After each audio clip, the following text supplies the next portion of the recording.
Hey, hi, hello, and good afternoon. My name is Amanda, and welcome to Harmony Portal Tarot Live. Happy Woo Wednesday, and today we are going to be doing a free reading giveaway and entering those that are here into our perpetual drawing pouch, which we emptied. How long ago was that? Not a year ago, but like not 6 months ago, probably about 6 to 8 months ago, I think. Oops. I want to say it was during the summer, maybe. And I was sitting in my old location over here with my old moon backdrop and all the fun things. Yeah, when we reset this. And I voted, I think it was actually us voting to reset it before I even moved from this under window location, which is way better. But yeah, the fog is back, you guys. And this is not normal fog. Let me just show you. So in Montana, I'd say 9 times out of 10, the fog will start in the morning. And then, sorry guys, my hair is just herring today, you know, something. So the fog will start in the morning, especially along like the river and stuff. And then it will dissipate usually by 10 a.m. It's done. Well, oh my gosh. Okay. I took some pictures this morning because that's what I do when I'm trying to document things. I took some pictures this morning of, trying to find it. Okay. So this was at 7:58 a.m. per my photo timestamp. Decently foggy. I mean, the lighting is not helping. Okay. There we go. Oh gosh, the glare and reflection. But then so 7:58 a.m. But then by 9:27 a.m. Just, I mean, the difference. You can really see a lot of the bald trees back here, but then in the other, they're starting to disappear. And as you can see, I hope you can see out my window a lot. And that's really pretty close to me, but you can barely see it. And it's just this thick, almost, I mean, the best way I can almost describe it visually is like TV static, like the snow. They used to call it snow on the TV static, especially when walking out to the car in the morning, I can see the fog in the porch light. It's just very there's a lot of movement to it. It's not just, I don't know, it's not just normal. It's weird. But yeah, Boston's been, so Saturday, Sunday, he had a fever, which is kind of the playbook that he had right before, like the week before the last week of school, which would have been, the last week of school was like the 21st, 20th, 19th, I think, something like that. And it was the week before, and I think he was feeling better by that Saturday before the 19th. So whatever date that would have been, he was feeling better. But he's had a fever Saturday, Sunday. He's been home from school Monday, Tuesday, and today. He's down. I don't know if you, hopefully you guys can't hear the TV. He's watching a TV show. So, yeah, it's like we're in this cycle that just keeps repeating. And then my throat thing, it just keeps doing what it's doing. Like I've tried all of my hidden weapons and natural tinctures, and I don't use any synthetic or like, I don't know, over the counter stuff either. I just use medicinal like herbs and teas and that kind of thing.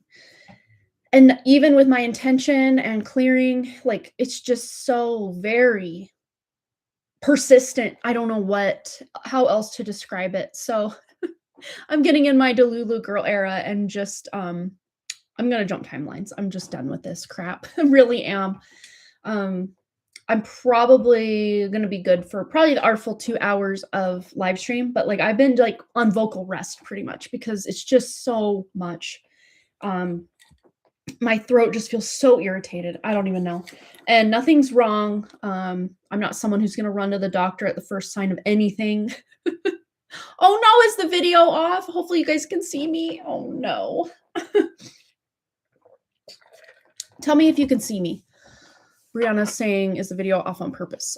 No, I did try to start the live stream and it was giving me that black screen. So I hurried and exited out and then refreshed and came back in and it finally went through. But maybe I'm just that delusional that now I'm really not showing up. Oh no, let me know. We have 6 people here. So hopefully someone, oh, you can see me from the start. Thank you, Versha, for letting us know. Maybe reset your, close out of YouTube and come back in. I actually had to, my phone did an update without my permission and I hate every second of it.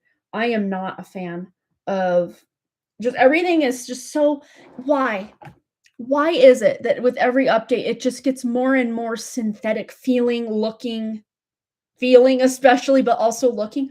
I mean, look at this. When I normally pull down, they didn't used to look like that. And then when you go, like, I'm totally done with Google. Like, I am so over it. Or so I should say, Safari. I'm just so over it. Like, I'm like, YouTube will load, but videos won't work. Now you have to go to see all your tabs. You have to go here and then more tabs. So it's like an extra step now. And I'm just so, it's not what I'm used to. And I'm just mad about it. Like, please just let me live my best life with the version that I got used to. Like, why? Yeah, I maybe need to figure out how to turn all that off because every time they do another reset or an odd update, you have to go in and reset all your like privacy type stuff so that they're not tracking. I mean, they're still tracking. We all know this at this point, but for them to say or pretend that they're not tracking you or your location or storing all of your data everywhere you go, I'm just so over it. Like, I am about this close to going back to a dumb phone. Once I learned that you can still use your navigation using an old phone in your car, as far as like it works off satellites, not your like phone plan. Once I learned that, I'm like, okay, maybe that's the last thing that I needed to be able to make this step and just be done with the smartphone. I'm one update and one significant change away from just saying screw all of it. I'm just over it. Anyone else? I am. I know I sure am. Welcome, Cinderella. We're actually going to be doing our giveaway and all of that here momentarily. I'm just kind of shooting the breeze and catching up and talking. Oh, speaking of catching up and updates and all that fun stuff, remember the dilemma from our last live stream? Where did it go? Where did it go? And you guys saw me looking around, and I looked around significantly longer before the live stream started. I found it. And it showed up in a place I know for 1,000% fact it was not. I even asked Wrigley, like, did you move this? Like, I'm not mad. Like, I'm seriously not mad about it. I just need to know like what's going on. And he's like adamant, like, no, I haven't touched it. I don't know. It's like, so yeah, I wasn't meant to use it that day. And funny enough, Brianna, I don't think this deck really vibed with that question anyway at all. I mean, let's just pull a card. Let's just say the question that we had on, I think I threw it in the little garbage can. The question we had for Brianna on Cosmic Question Corner about ancestor or using karma to our benefit, especially, or, you know, also with ancestral karma, what would we have needed to know if this deck was available? What would this deck have presented us with? Brianna, we're asking about you, so of course we get this card. But it's basically, you know, the sacral energy. We'll just kind of energetically, and maybe even like Tantra and some of the ways that these systems, again, even though it feels like a very niche system, is that just not funny to you? Like, it's hilarious to me. I didn't even know this card was in there. Again, but funny enough, it's like a lot of these systems, and even using our sacral sexual life force energy to keep these karmic contracts, or just the whole concept of karma and all that goes along with it, is being held up by this energy of ours. And once we kind of become aware of that, and then we start one by one plucking our energy out of feeding into this.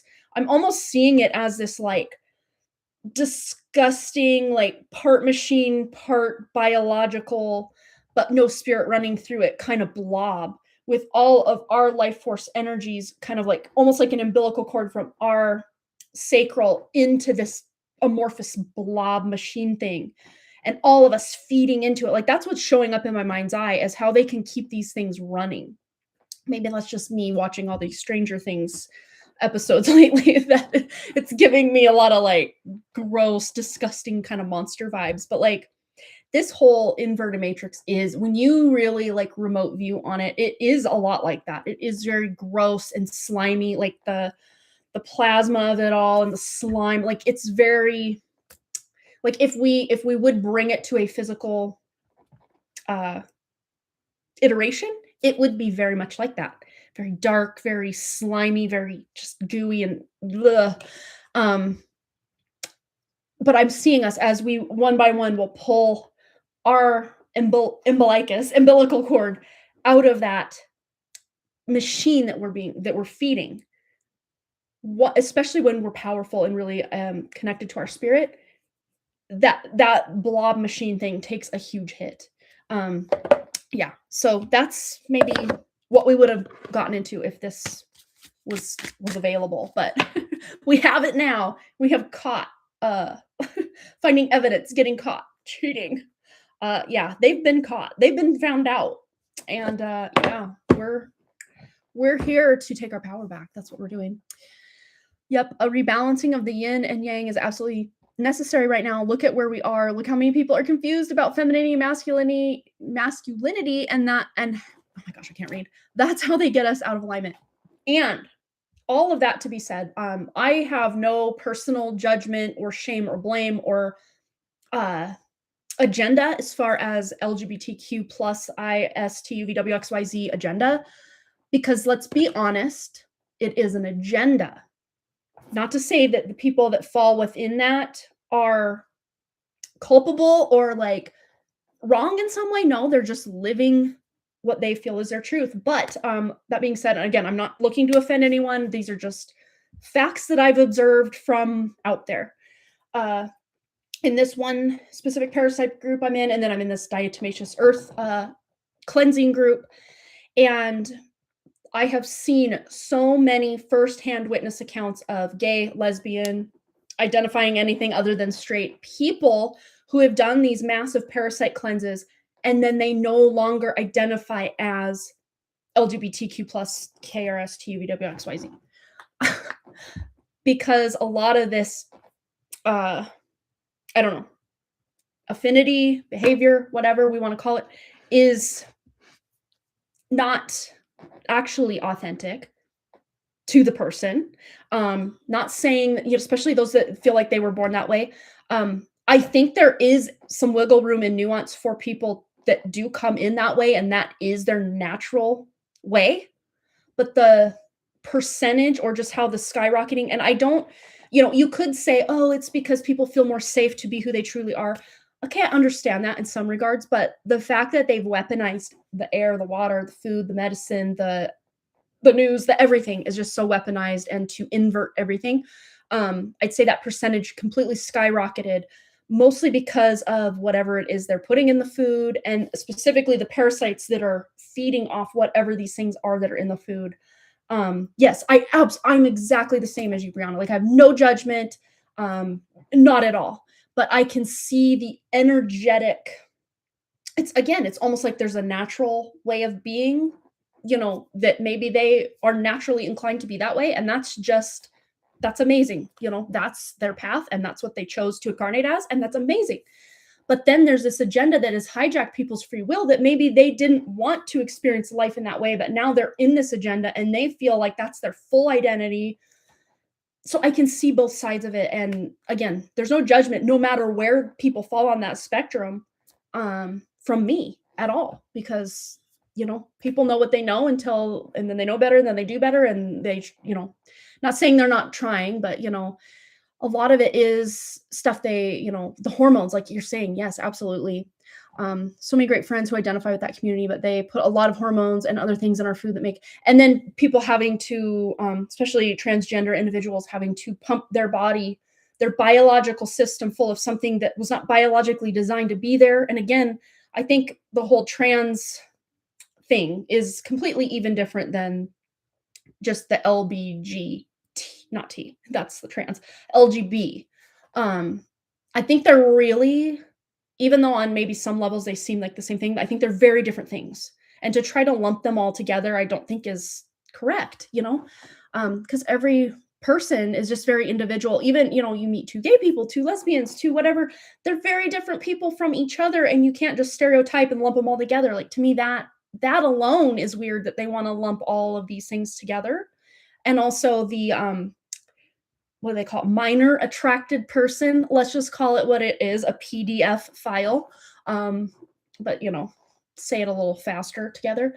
That should not be lumped in with someone who's a man that's attracted to grown men. That should not, but and I know like some friends of mine that are identify as gay, that are like, I have nothing to do with the LGBTQ movement, because it's gone so far off the rails of what it started as, or who I feel myself to be. I don't identify with that, or want to lump myself in with that at all. Yeah, and again, I'm not here to trigger anyone or make anyone upset. I just, a lot of this is agenda that energetically, not even just seeing things and then making like snap judgments from ego. It's just this underlying energy of that doesn't feel authentic to your true spirit. That all being said, though, if we really boil it down, our true spirit isn't just male or just female, or, it's stuff that's really hard to wrap our human brains around. So it's like, oh, we're all just, but that's why I think some of these people that really fall into or align with these agendas, they do sense that on a spiritual level, we are both, or neither, or question mark, so no one's wrong. No one's wrong to be doing what they're doing, because we're all on this path or journey up the same source mountain, coming back to source, and we've all chosen different ways to go there. So no one's wrong for choosing the path they chose. Not one person, not even the people that align with these false matrices, not even they are wrong, So it's like, okay, we can see these things and we can be like aware of them, but we don't have to buy into them. And if it's not our truth, but we don't have to then go against or belittle the people who do choose to follow these agendas to the T, or maybe they start out in these agendas and then they go a completely different way, or, it's not on us to judge any of it, but we can observe and be aware of it, I'm so in alignment with what you're saying, Brianna. Absolutely. Yeah, we are. My multidimensional segregation based on any topic is the inversion concept. There you go. Yeah, exactly. And I was just like looking to spice things up in our fun little YouTube live stream. And we're going to go, oh, there's Miss Sovereignty herself on the back of the deck. We're using Brit's Third Eye Tarot, I think. Yes, Brit's Third Eye Tarot. I haven't used this one. Ooh, and the sun. Look at that beautiful energy. Ooh, and the Knight of Pentacles. Lots of good stuff. And I love using these two decks together. Let me just... We'll just show you guys how well they go. I mean, the art style is slightly different, but I think it's close enough that it kind of, to me, it feels like it fits. I don't know. I love using these two together. I feel like I'm lagging. My video's very choppy. Yeah. So we're going to be using these decks, among others, today. We did find our What Lies Beneath Hidden Futures Oracle cards as well, so they're here if we need them. All right. I don't know why I went off on that tangent, but yeah, usually when we can clear the parasites, it's very much taking us out of alignment, because already it's not... When something is parasitical, it's feeding off of, in the detriment to the host. Am I lagging? Am I cutting out? Let me know. My video is very choppy, and I don't want you guys to miss what I'm trying to say. parasitical energies, literal parasites in the body, people who are like energy vampires or parasites, all of that, are very much out of alignment with what's true and the flow of what's true and biological. But when we have, and I mean, when I tune into the energy of what people are calling CANCR, it's very much obviously parasitical in at the base or at the root of it. It's a very parasitical thing that just grows so out of control that it literally kills the thing that it's growing in, and then it will pass away as a result. So that should already tell you that's not natural. That's already not a natural thing. Not to say it's not happening out there in nature, but we have gone so far off the rails of being in alignment with nature that these quote unquote CANCERSs are thriving and just expanding. But when I tune into the energy of CANCR, all I hear is parasites. And we've already done a whole webinar on how parasites also are demonic at their root, just as AI. All of this goes very much against the original source, so to speak. Yeah. Oh, I'm glad. Yeah, of course this message is like it. Yeah. But yeah, it's like just because everything has been inundated and attacked, and I have even tuned in and seen that it's not even that, because you're eating this specific thing, it's creating the parasites within you. A lot of, okay, so this is going to sound woo-woo out there. Like, how do you know? Where's the proof? Whatever. They are literally putting, I don't know if it's the eggs, the larva, the whatever, very microscopic looking specs, but they feel like very much like nanotechnology. Again, they're not an organic. They work in tandem with an organic system, but they themselves don't feel organic, if that makes sense. So they, of course, need something organic to adhere to use as a matrix, right? To fulfill their agenda, whatever that is. And in this case, it's to overtake the biological systems that we have, to hijack our thinking, to hijack our intuition, to hijack so much. But they're putting it right in what they're spraying in the sky, the waters, the foods, the medicines, just everywhere. Like, it's just so everywhere right now. And that just feels scary, doesn't it? It just feels like, oh man, is a conspiracy theorist. She's talking all sorts of crazy. I mean, yeah, it feels that way, but at the same time, that's the way they thought they were gonna literally lock us down and imprison us even further, is to just have everything. All the systems are already, if you look at most systems, they're already parasitical. And if we all just said no and detoxed our energy from these systems, they could no longer exist. And hi, Linda. I was going to say hi to you. And get to Lekka Ray's here as well. Brianna, Versha, hello, everybody. And Jessa was here. She was here for it. She's like, here for this. I do need to catch up on some comments. Marlene's here. Hello. Yeah, but I mean, long, boring story short is it's up to us. It may not be our fault that we incarnated into a matrix where everything is trying to hijack our energy, our life force, our biology, or whatever.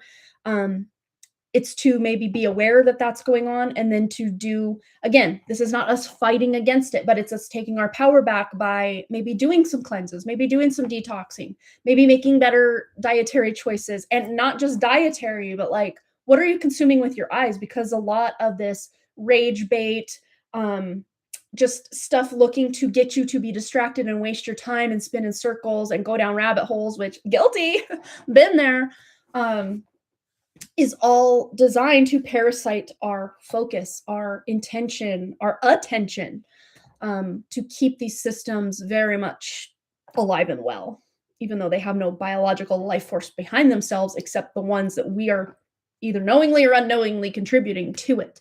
And it's time that we pull that energy, again, pull your umbilical cord of energy that this gross machine blob thing is feeding on, and bring that power back to center. I've been watching videos on how people are waking up to reality that it feels fake. Someone said we are experiencing similar emotions to animals. Yeah, zoochosis, I think they call that. Yeah, because Exactly. All of us are feeling, even if we have like high points and, whatever good moments throughout the day, there's still this underlying like malaise, lethargy, almost apathy in a lot of people right now because it's like, well, that was great. Worked all day, came home, my kids were fighting, made dinner, got dinner cleaned up, had to do this thing, had to do that thing, had maybe a sports thing, came home, went to bed maybe too late because I was sitting there scrolling on my phone. And then, I mean, maybe this is me, but maybe this is just everybody. Just personal examples sometimes. But, and then it's like, oh, I got to get up and do it all over again the next day. It's like, did I really sign up for this? Because maybe sometimes that's fine, but other times, like, I just want to stay home all day and meditate or take a bath or read a good book and not just be in this hamster wheel of life that just never stops. And it's not to say that, life has to be boring all the time, but I mean, we're not designed, animals, think of animals, like they may come in, think of a deer specifically. There's a lot of urban deer in my area, so I observe them quite often. But some days they're just kind of chilling. Like they'll just lay like in the grass in my neighbor's yard, my yard, or you're just driving down the hill and picking kids up from school and what have you, and you'll just see the deer just laying down, just taking a break, like all day. The only deer you see are deer just laying down, taking a break. And then other days you just see them just are going and trying to find any little bit of grass that's still alive, which there's still quite a bit of live plants out there because we haven't had a winter really. It's cold, but it's not snowy at all. And the snow that we have gotten is completely fake. So I don't know what's going on, but yeah, the deer, they're not on this system or schedule where they're constantly having to do things. And then, oh, the weekend, we finally get a rest. But most people are like, well, that's the only time I can get things done around my house or, with this or that, or meet up with friends and then the weekend's gone before you know it. And then it's back to the grind.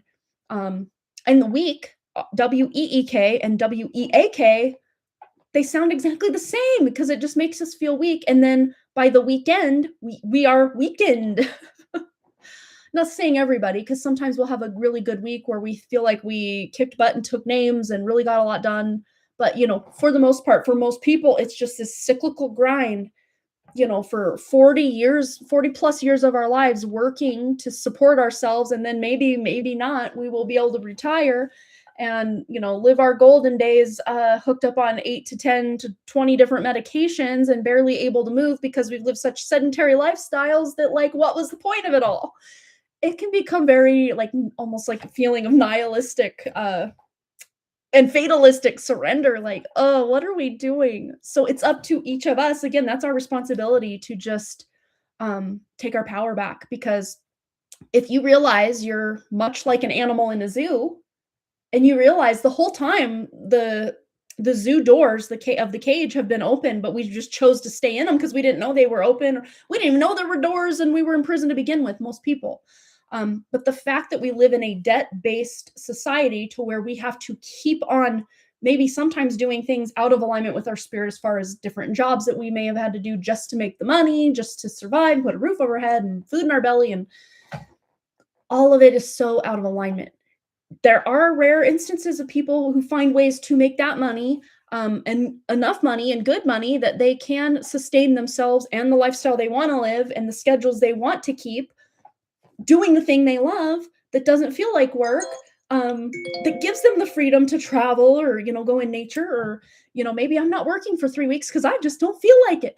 But those types of people are pretty far and few between, because so many people, and usually the people that have like so much, think of like your Bezos, your Musk, your, these people who have more than they could ever need or use in even 300 lifetimes. And they have it all in this lifetime, yet they still choose to keep on going and getting more. It's like this obsessive, just almost like binging energy of, I need more. It's not enough. It's like, that also that's not normal. That's not natural, because most of us with the true spirit, we get, say, the amount that one of these Bezos or Musk people have. And all we would want to do is like, wow, look at all the good things I can do in the world. Look at all the communities I can help by, investing this money in these animal shelters and these women's shelters and these food banks. And, beautifying the parks and making life better, making sure that the water and the food are clean and good. And maybe we're investing in making um, community like food co-ops or something that we're making sure that we're getting dairy from A2 cows, so it's really good for the system, not bad for the system. And like there are so many ways these people could and probably should help humanity, even if it's just a community here and a community there. That could go so far and do so much, but these people just choose not to. Maybe they're investing that money, but it's not usually for the good of humanity. It's for the good of their bottom line to just keep expanding, expanding, expanding to become this just big, disgusting machine, like, I don't know, mechanistic blob of I don't even know what. But that could tell you right there. There are celebrities who have donated huge like portions of their like net worth to better certain systems or organizations or what have you. But then there's those that just have not. Maybe they donate a little here, a little there, but it basically is pennies on the million of what they have. Whereas most people out there would help any person, even if they didn't know them that was struggling. But yeah, these people that have everything don't really want to get rid of it. I just love to chill in the sun. Oh my gosh, me too. Let me scroll back up here. Yeah, Linda's here. Okay, I'm good. I'm good. Not that bad as it is probably on your end. Yeah. Good morning. Hello, hello. Yeah, we're gonna catch up on our donations. Yeah, if I remember correctly. Oh yeah, I think Get Deleka did mention that she'd gotten rid of her birds. Tinfoil hat time, always, always with me. I think I wear it permanently. It's just hidden under my hair somewhere. Yeah, yet we are realizing who we truly or actually are, and the pushback is at full throttle. Yeah, that's why they're trying so hard and really turning the screws or turning the water, the boiling point up on that water, the boiling frog, which is basically them revealing their hand. They don't have what they are trying to bluff to us that they have, and they're getting desperate. Yeah. It's very evident. Just look at the news on any given day. Not that I would recommend that, but just look at people fighting over politics, religions, current events.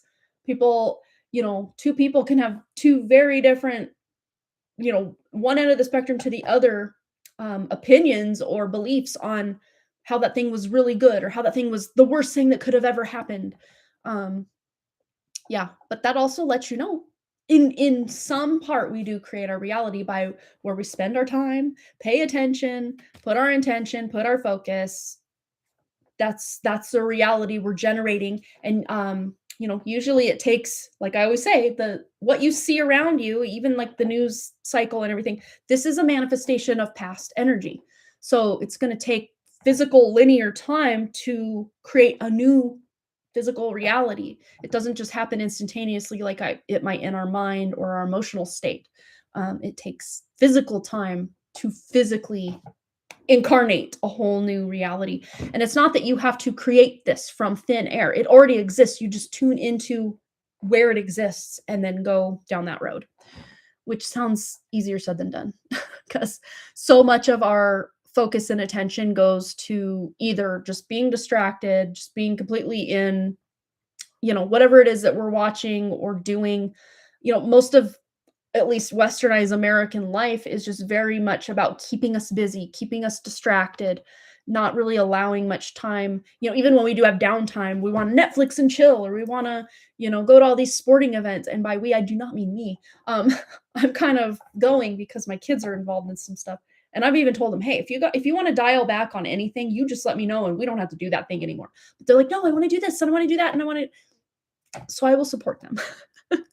But I do at times look forward to when we don't have 400 activities going at once, which we haven't.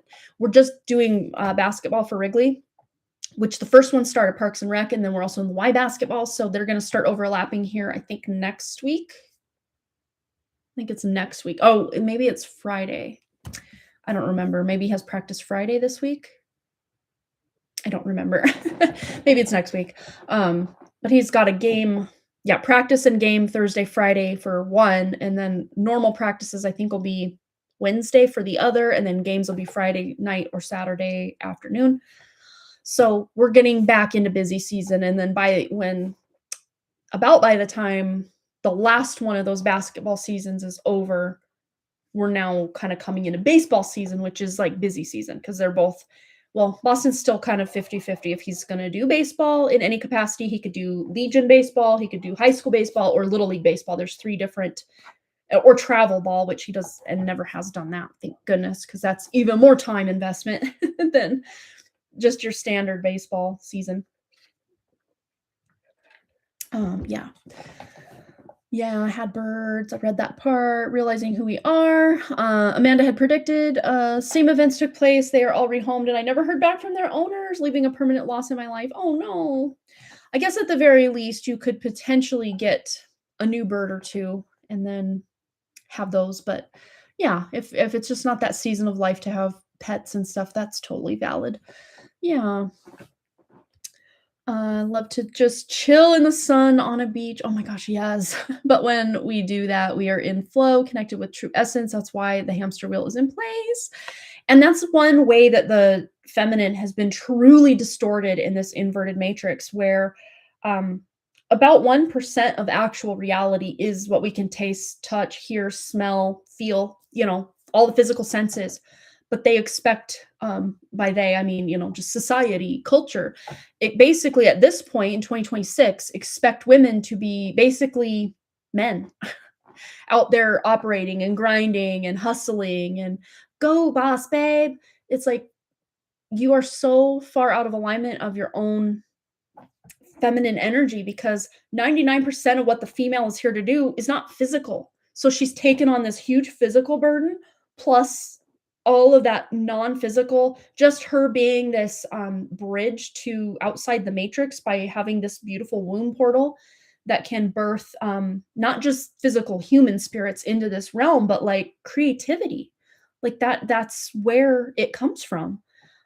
So we're literally holding that energy down and anchoring it, which is very exhausting. Just to be present here is exhausting for most women, but then we have to be out here grinding and operating basically in our masculine 24/7. It's why do you think women are like 80 to 85%, if my numbers are correct, of all autoimmune diseases? Our bodies are literally allegedly fighting themselves because we are so effing burned out. It's not okay. It's not okay. And to put the same physical output, the outcome, just put the same physical burden of outcome and output on a woman as you would a man is grossly horrible. Because that is how men, not that men are only the doers and women can't do. We obviously have proved we can do, and we can a lot of times do just as well, if not better, when we put our mind to something and our muscles to something. But does that mean that that's what, you can teach a fish to climb a tree, but is that its innate way of operating? I would say no.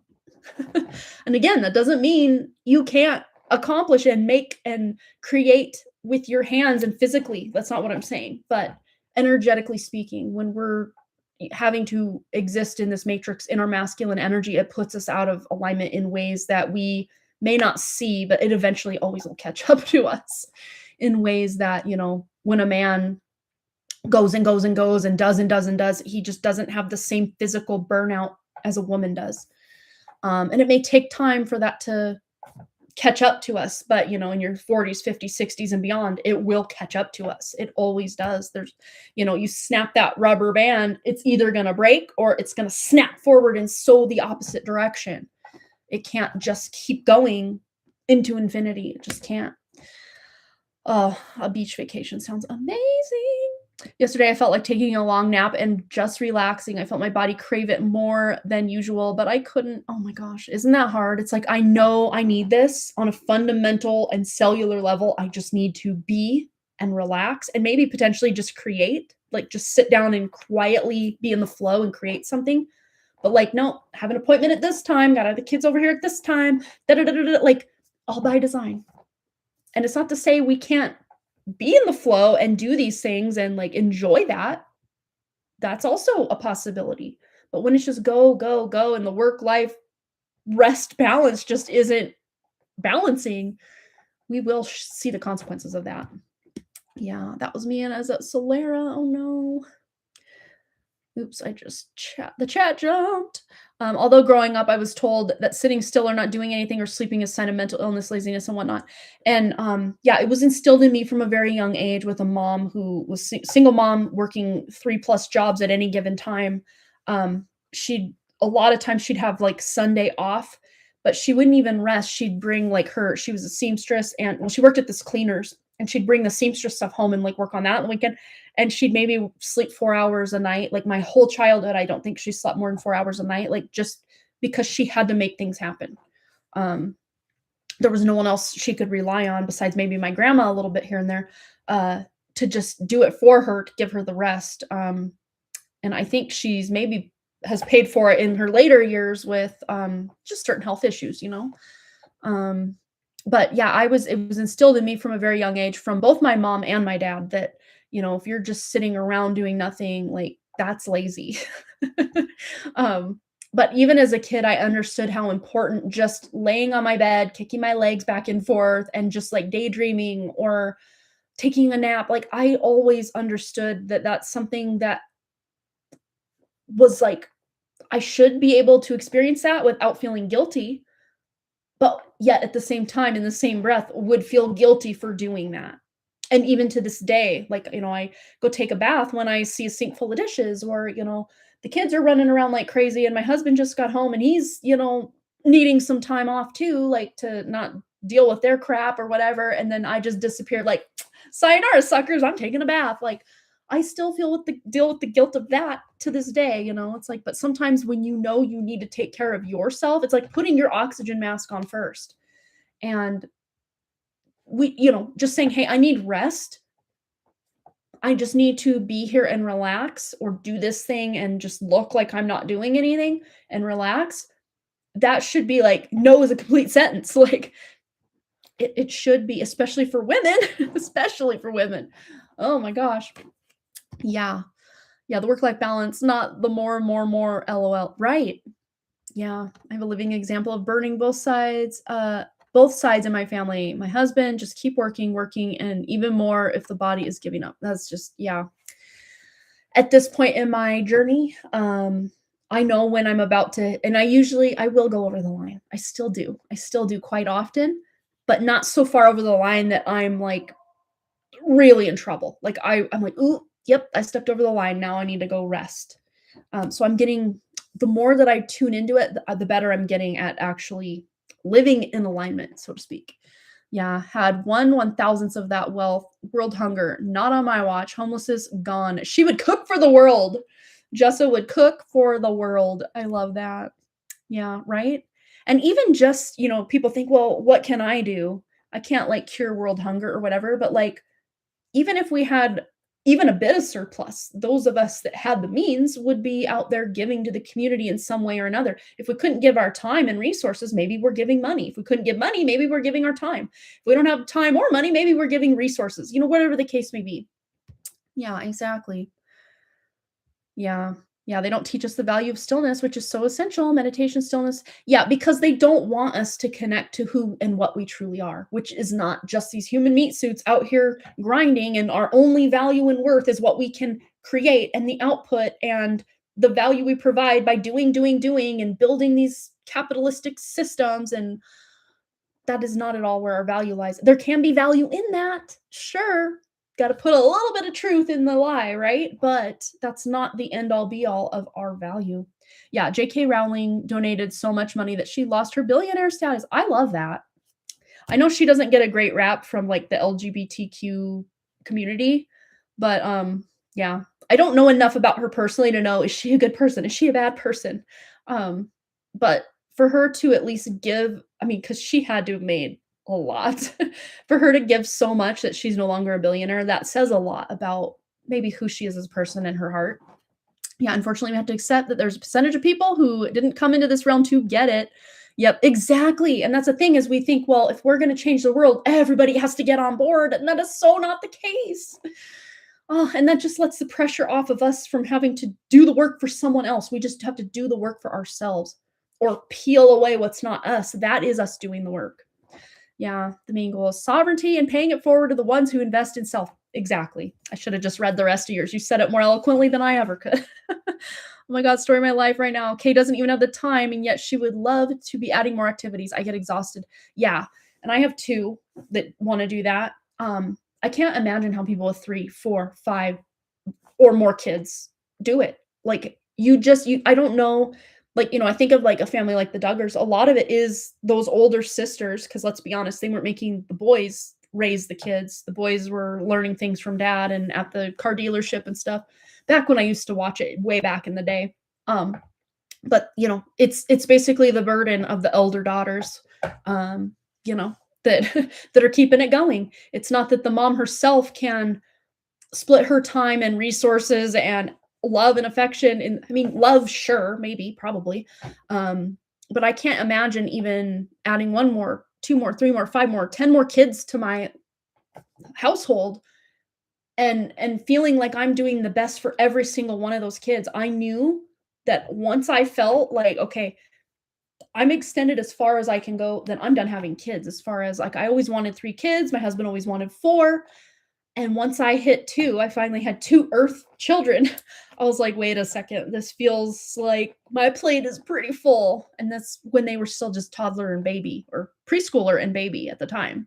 I'm like, I know for my capacity to love and nourish and nurture and give them the material, the emotional, the spiritual love and teaching and learning and loving that I can give, 2 is probably my limit. And as far as like extended family, nieces, nephews, and all that, like I can be like, that wise old auntie in their life, but I'm not wiping their butts and making sure that they're fed and reading them their bedtime stories. Like I can only go do that so much, before I'm given everything that I have and then go need to recharge myself. So I knew 2 was my limit, and there I am.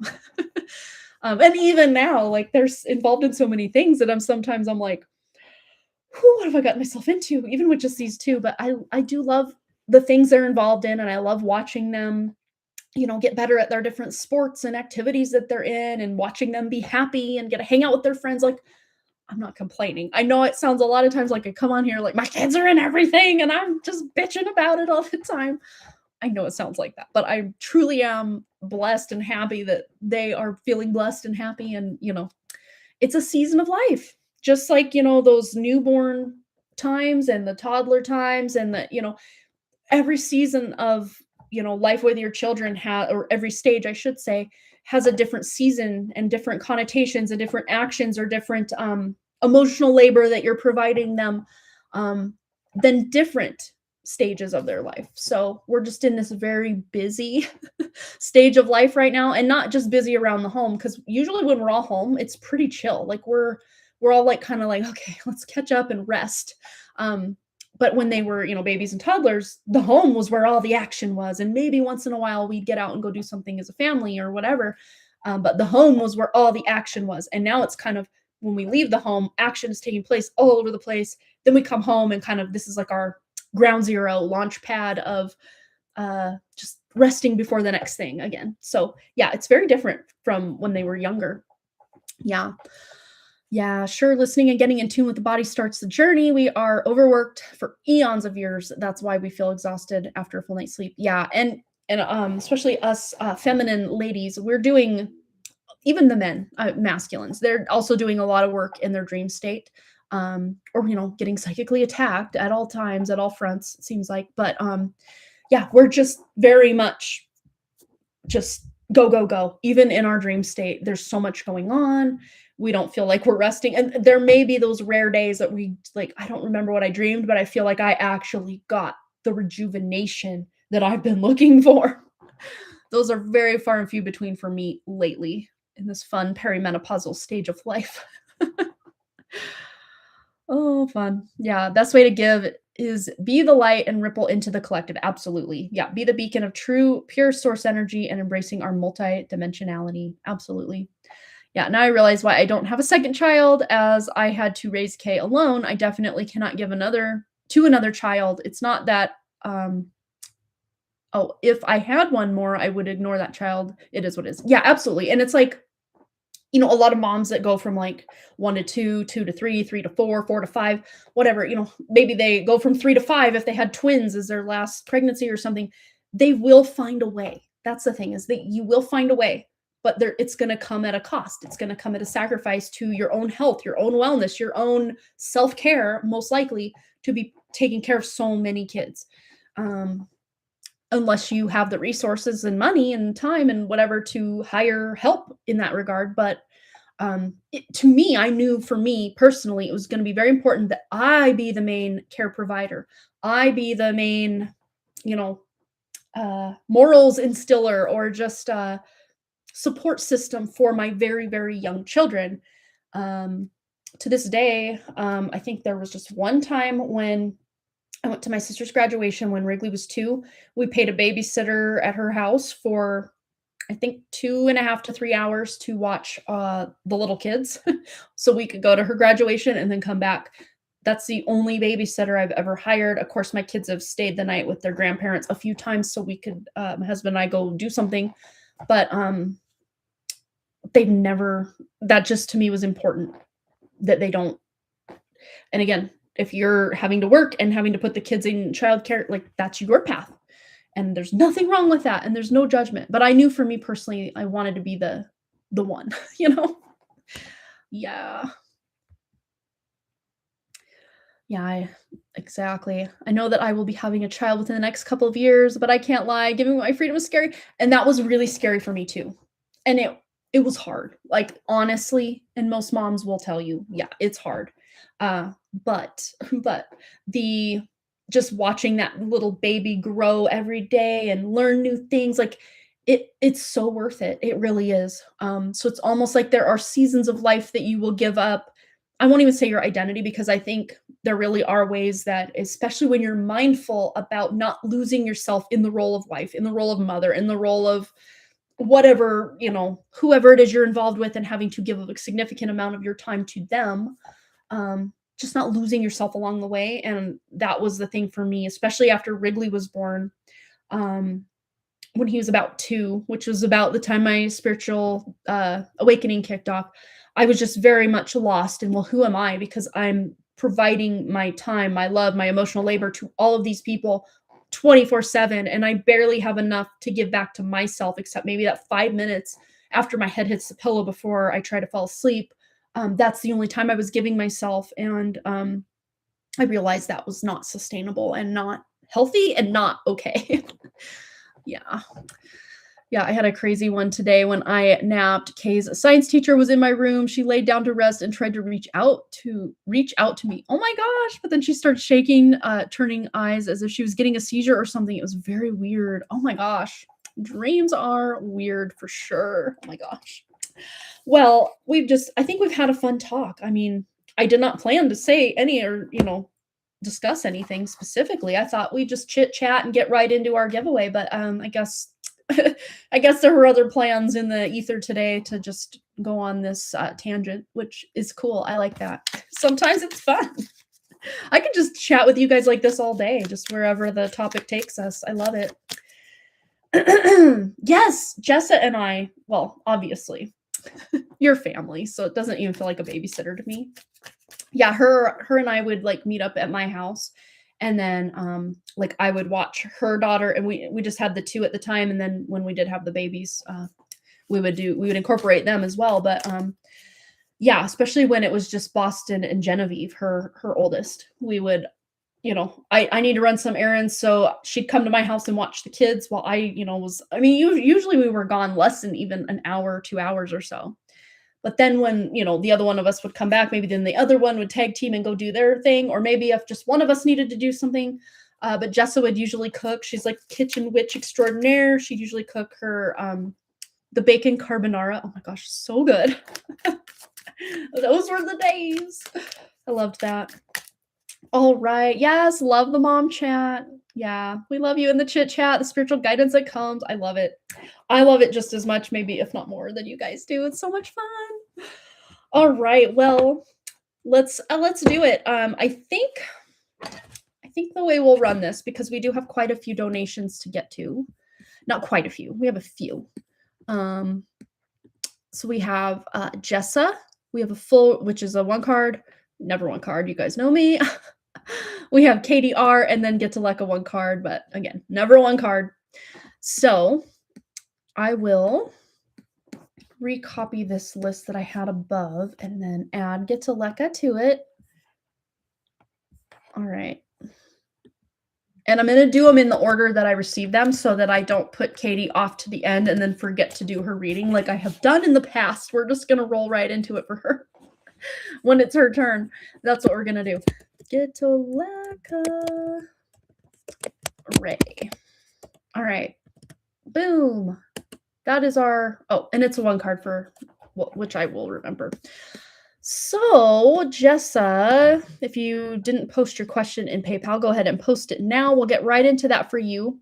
And for those of you that are kind of here or waiting for the giveaway and drawing, we're going to do that after these 3 donations. Even if we get further donations, we'll take a little break and do our giveaway and drawing. And then we'll get back into the donations if that's the case. Otherwise, we'll be able to end it after the donations, and then after, I should say, after the giveaway and drawing. Sorry, I'm trying to read my email and talk at the same time. It doesn't usually work that way for me very well. Okay. Perfect. So, Jessa's question. Take a quick drink of water. Yeah, we're about an hour in. So my whole goal, I guess, would be to be done with our live stream around the 2 hour or before the 2 hour mark. So I'm going to try to stay to my timer today for people's questions, and even during the giveaway, because sometimes even during the giveaway, I can get long-winded and give them like 3 reads in one, as I do.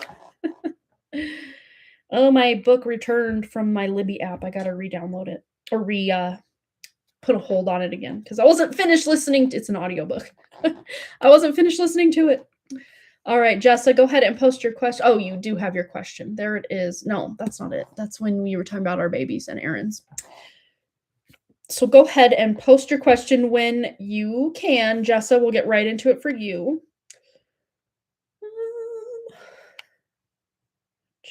Respond to this text message real quick from my husband.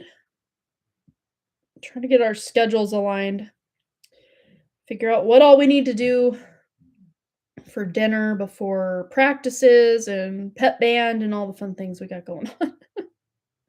Just trying to figure out what to have for dinner every night is like a chore and a half in itself, I think. Yeah, one of the big parts of adulting is just trying to figure out what to have for dinner over and over and over and over again for like 60 years. Fun times. All right. Go ahead and post your question, Jessa. Did she already post it and I'm just not seeing it?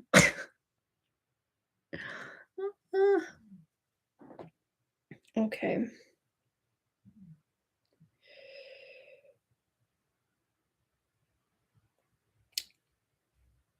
Trying to think what else we could do for dinner. That's the text. Like in part of like schedules, it's like, well, what should we do for dinner? Think. I don't know. Something. How about food? Let's have some food. That sounds great. Food it. Let's food it. Food it is. All right. So housing, we know I am moving. Is it still in like 3 months now? Is it still in like 3 months now, or has that time shifted? Ooh, timing question. I want to actually go. We know Chris's deck is very cheeky because fun fact. Jess is the one that bought me my timing deck from Chris. And it never wants to just give her a straightforward answer, even though she's the one that purchased it. But I'm going to run down and get that because that's my favorite way to get the timing. If it's not going to be cheeky. So I'll be right back, you guys. Get a drink, get a beverage, get a snack, get something. I'll be right back.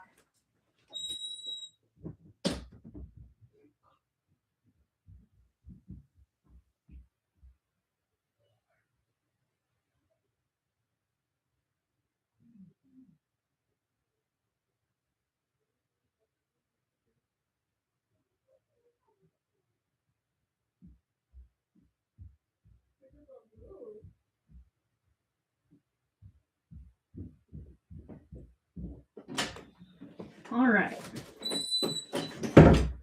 Hopefully you guys didn't hear me baby talking to my dogs. But if you did, oh well. All right. Let's just see the timing of this move for Jessa. Okay. And something I was really, because I was tuning in as far as like, why do we keep getting this almost magnets repelling each other? Like it's soon, it's soon, it's soon, it's soon for when, you know, the job's coming through, when the move's going to happen, when whatever's going to happen, especially for you, Jessa. And what I keep tuning into probably since about, well, Tuesday was yesterday, about Tuesday is that it's like you're straddling two timelines. One where like certain things stay the same, but then another one where you're moving, you're getting the new job, this is changing, that's changing. Like so many changes are happening, but it almost feels like, energetically speaking, the kind of that funnel we've tuned into where maybe there's a little traffic jam at the neck of the funnel to where things feel like clogged up. But that doesn't mean that the universe isn't still pouring in all that lovely energy into the funnel through which it should be flowing to you, but there's something sticking it up. And it does feel like a potential decision you're making as far as, well, what do I want my future to look like? So that being said, timing of the move, housing, is it still in like 3 months or has the time shifted? Okay. Ooh, interesting. Well, we have the Cancer season card about June 22nd to July 22nd. And then we have solar eclipse, spiritual renewal, new beginnings, huge changes, and darkness. So like I was saying, there are some huge shifts, huge changes that do want to come through for you, but there's almost like energetically straddling the old. And it's like the old, kind of like that death card energy, the old has to pass away to allow this new version to rebirth. Let me just see when the next solar eclipse is. I don't believe it's so far out as June 2nd through July 22nd, but let's just see. I want to say it's closer to April, March, somewhere in there. But there's something going on around the solar eclipse that's acting as a catalyst for sure. So next solar eclipse 2026. Just give me a date.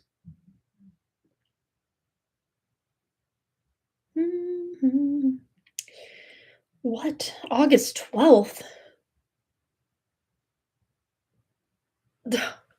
Did we just have an eclipse? Because normally, I mean, we usually have eclipses every 6 months. So have I missed the boat on something? When was the last solar eclipse? Let's see. Well, it's still telling me August 12th. So they're not wanting to tell me anything but that.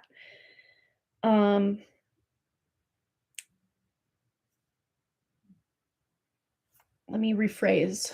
When was the last solar eclipse in 2025? Maybe it'll give me 2025. September 21st. So that tells me there should be another eclipse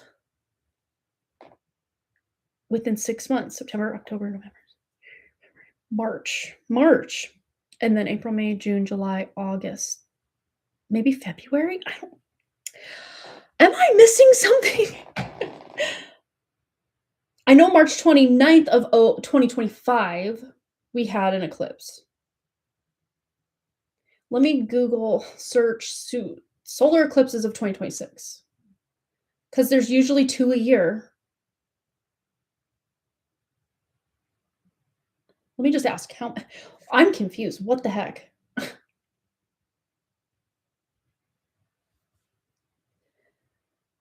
Okay, February 17th. Thank you. Thank you. That's all I needed. Like, why was it not telling me? Okay. So just after February 9th, 209, which is really weird because weren't we getting 209 last year when asking about your career move?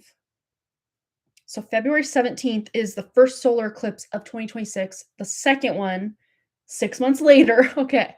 I was confused for a second there. I'm like, why is Google lying to me? Or at least holding the truth? Because I asked, when is the first eclipse of 2026? And it told me August 12th, which is a bold-faced lie because the first solar eclipse of 2026, as we now know, is February 17th.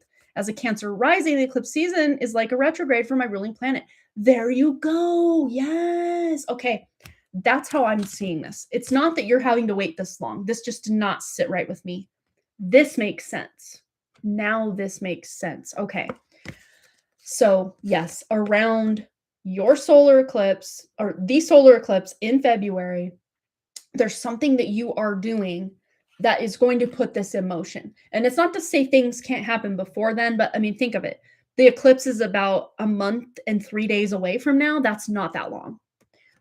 So I would say that's pretty on the nose as far as when at least the energy's or the ball is going to start moving forward. May not be that the move happens during the eclipse or the day of the eclipse or what have you. It could just be that that energy is catalyzing at that point to then make this next quantum leap to be able to move. And especially because this is something that energetically in my own life I've tuned into, that I really do want to move at some point, but I don't want to overpay to be able to do it, which we could literally move tomorrow if we really wanted to. Well, maybe not, closing costs and the closing date or whatever you would have if you were to purchase something. Okay. In the near future, I could move if I wanted, but that would mean I would have to sacrifice as far as paying way more than I feel comfortable paying to do said thing. And in this case, I've been in this same residence for 17 years. So for me to move or make that move, it's going to be, think of, I'm seeing again, like the turbines on the propeller on the Titanic. Once it's in, someone who moves all the time, maybe these people are, every 4 days they're moving into a new Airbnb or they're doing the nomad life. For them to move ain't no thing.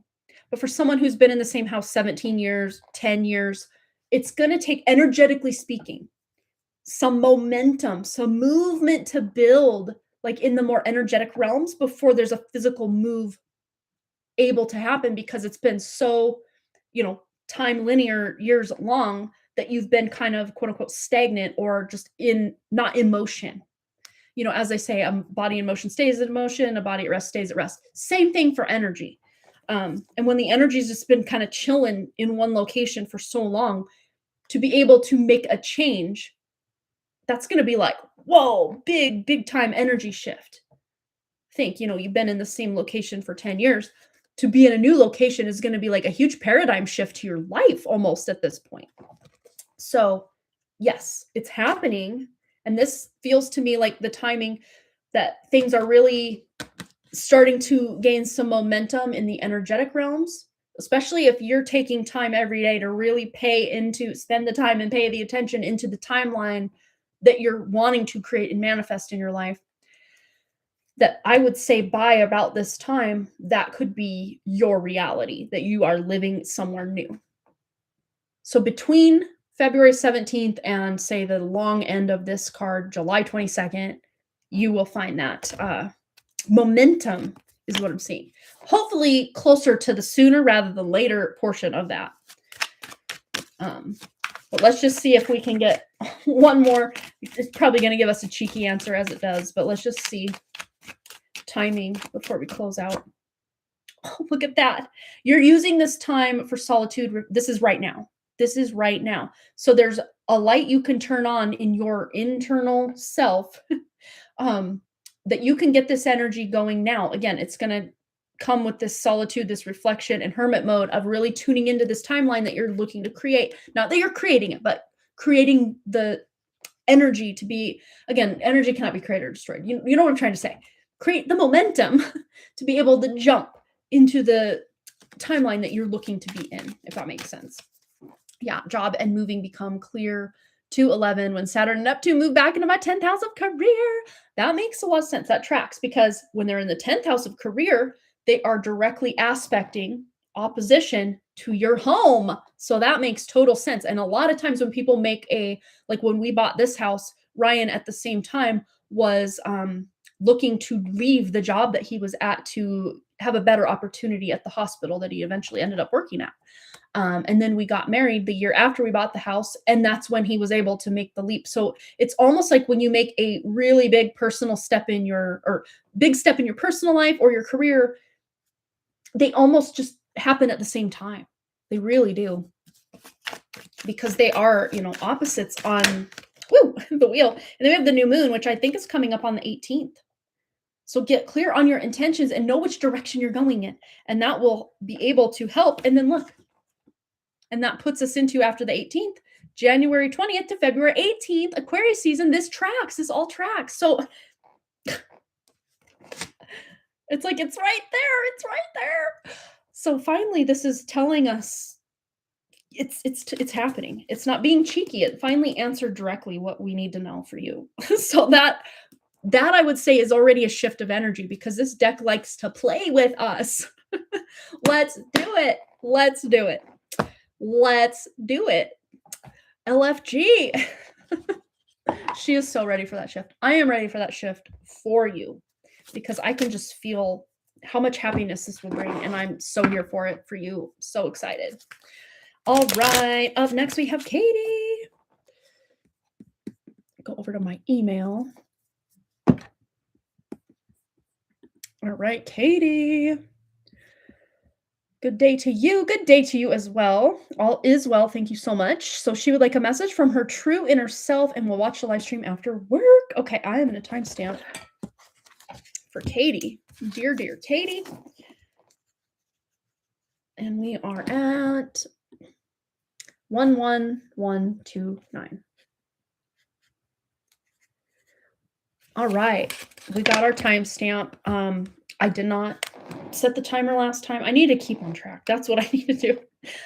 Part of it was my stupidity of not knowing when the next, normally I'm pretty aware at least 6 months, sometimes a year ahead of time, what the next 1 to 2 eclipse cycles look like. But I totally just was like, moon, who's she? I don't know her anymore. It just totally fell off the phase of when's the next eclipse?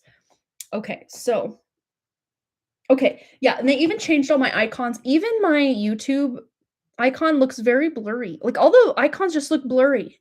Even the camera, they totally changed the camera icon, and I hate it. I hate every second of it. It looks like an eye watching me. I don't like it. But all these apps, app thumbnails, that's what I'm trying to say. They just look blurry. I mean, look at the photos one. Look at the YouTube one especially. It just looks so, around the play button there. It just looks so blurry. I don't like it. I don't like it. All right. Before I know it, I'll be used to it and hate the next iteration of it all. Okay. I already timestamped for Katie as I'm sitting here complaining. Okay. Message from Katie's true spirit. What does Katie need to know? Message from her true spirit. Ooh, this one wants to come out. Ooh, the 2 of Wands. There's some plans you're making, girl. And I did forget to set the timer as I was coming on here, and then I just started complaining about my yeah, even the clock is different. It used to be black, a black icon. Now it's white. So literally they're inverting what we were used to keep us whiplash. Whiplash? I hate it. I hate it. Okay. So we're setting our timer. I've kind of already started, but whatever. Not 1 hour. Okay. Let's delete that. Start. Okay. Here we go. There's some planning you're doing, Katie, that is going to, plans that you're making now and then timelines that you're solidifying now that will pay off. This does feel like potentially a trip that you're planning, or if it's not a literal trip, it's like looking to switch timelines to be able to pull opportunities to you. And this is kind of a theme that I've been really tuning into since yesterday, just tuning into the spiritual collective, because let's be honest, there's a difference. There's a dumpster fire human collective, and then there's the more spiritually conscious human collective. I like to tune into both just to see, finger on the pulse, see what's going on. But when I tune into the spiritual collective, A lot of what I'm getting now is precipice energy. It's almost like that fool ready to take that leap, but there's still unknowns or what ifs or worries or doubts that are kind of in the back of the mind, or maybe even in the front of the mind, front and center of consciousness. So you're not alone. As you look at this kind of next steps, or like what could be next for me, or what's this next opportunity I'd like to pull into my love life, my personal life, my career, there is going to be this almost inspiration that you're really motivated to take action on. And funny enough, this does feel like something you're returning to, or something you used to do in your past that you're bringing off the back burner back to like as a priority in your life. And we do have almost, this is like the past life or past in this life card, the childhood card. And let's be clear here, this looks very much like it's her own inner child. They have the same hair, same clothing. So this is like inner child healing, or as I like to call it, peeling. There's no real work to be done as far as healing, but just realizing I am not my traumas. I am not my emotions. I am not my thoughts. I may have correspondence with these things, but they do not equal who I am on a well, spiritual, even greater than the soul, the spiritual level.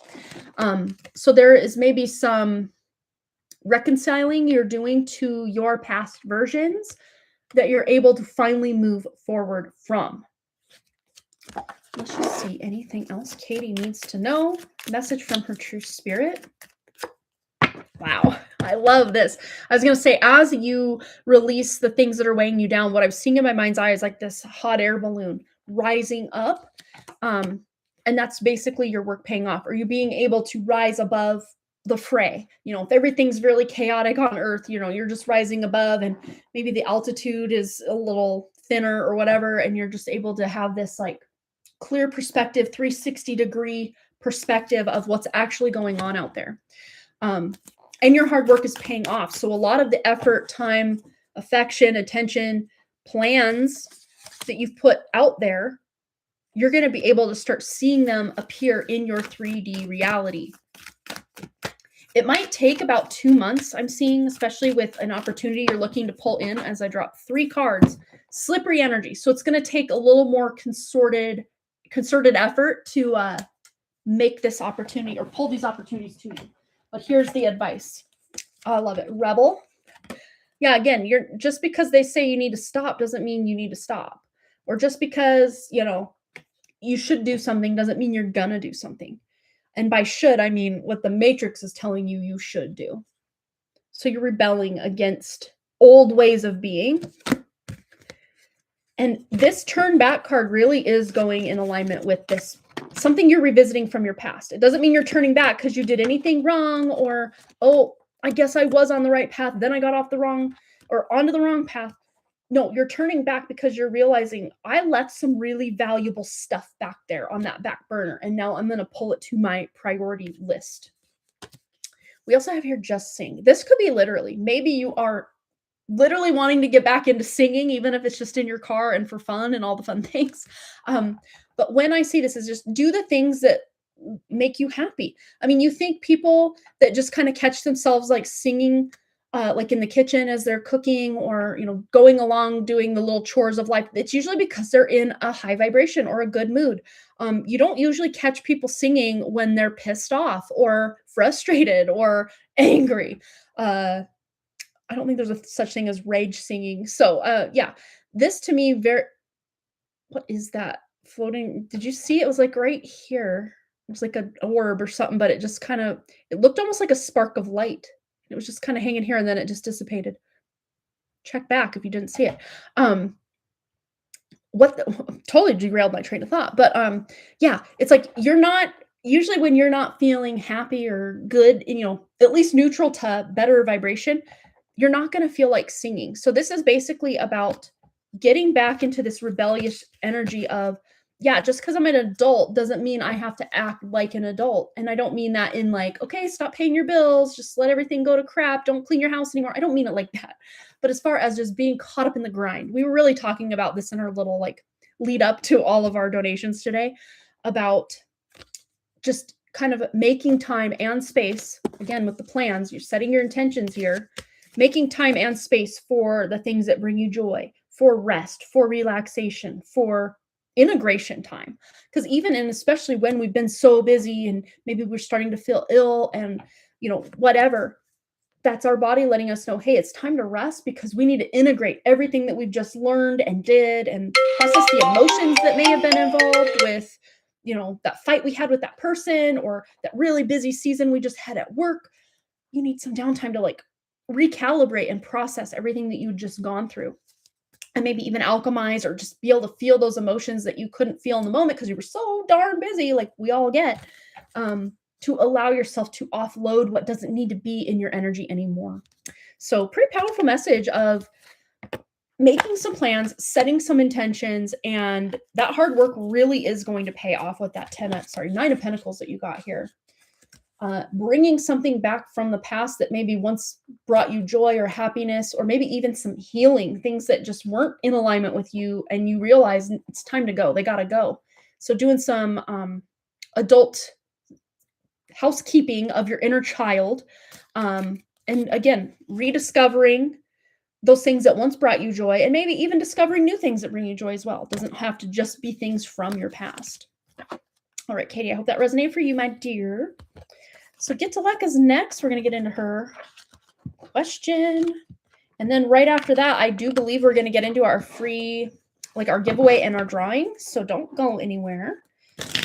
As I look up it says there's one person in the chat. I've learned though, this thing lies to me because when it usually tells me there's one person, there's usually closer to 3 or 4. I don't know. It's weird. Okay, Get to Lekka. And just because I don't know if she's still here, I'm going to timestamp it because I'm making one for Katie anyway, so I might as well. Spirit's messages or advices for me. Perfect. So let me timestamp. We're at 1:21:13. Get to Lekka. Your name is so fun to say, and I'm probably maybe potentially mispronouncing it, and I apologize if that's the case. It's just fun to say. I love it. It's just interesting and cool. I love it. All right. She is here. Message and advice from Spirit. All right. And we'll set our timer. Again, I'll probably go over, but at least it'll keep me in some bit of constraint here. All right. Message and advice from Spirit for Get to Lekka. Ooh, we have the 5 of Swords. And a lot of times when this comes up, especially because we have the 2 broken swords here, and then she's got the 3 of Swords, like ready to do battle. So it's basically the 5 of Swords, the 3 of Swords, and the 2 of Swords all in one card. And these 2 swords here are broken. And usually when you have the Ace of Swords, especially when it's upright, that's like clarity, truth, advice, wisdom, guidance, just knowing without really knowing how you know. With the fact we have 2 broken swords, and normally the 2 of Swords is about confusion or just unsure, like muddled thinking, brain fog.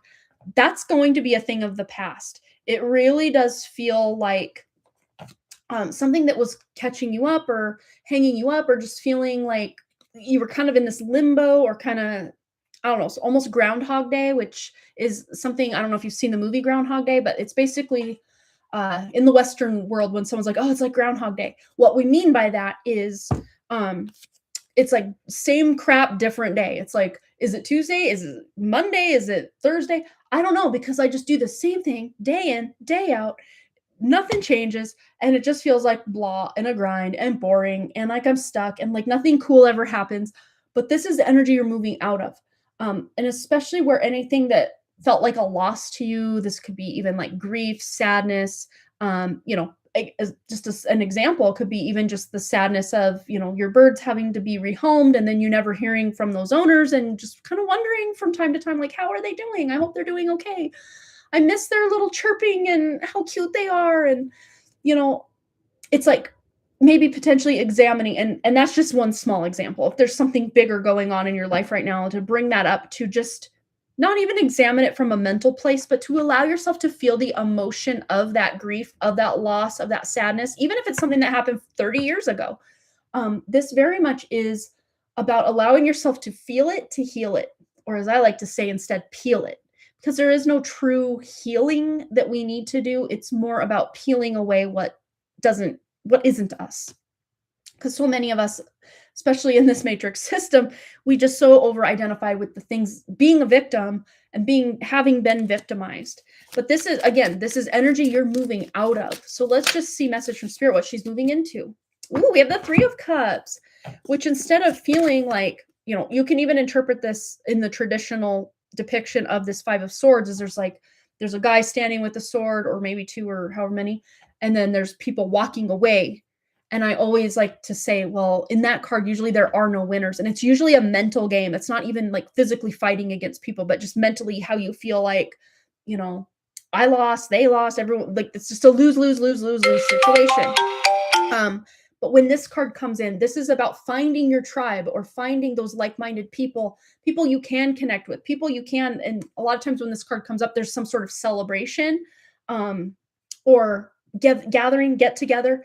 Even if there's nothing like that planned on your schedule or agenda, if you do have a small group of friends that you really vibe with, or coworkers or what have you, inviting them out, to dinner or drinks, or just like to get together to get to know each other better or something.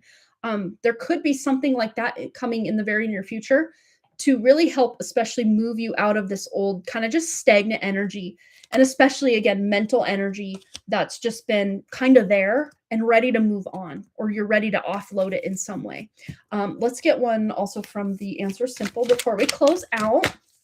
Oh, it's correctly pronounced. It's just a bit westernized version of a Bengali name. Sounds beautiful. Oh, I love it. Yeah, in the normal Rider-Waite tarot as the inverted matrix card. Ooh, I like, yeah, it really is. I use it as a sign of it. I missed so much in that message. Yeah, it very much is you're right, because really even these false systems that want to hold themselves up as like, bow down to us, you weak, even though we know you're not weak, but we want you to believe that you're weak. People, spiritual beings, like we're in charge of you, not the other way around. Even they know that's not authentic to anything.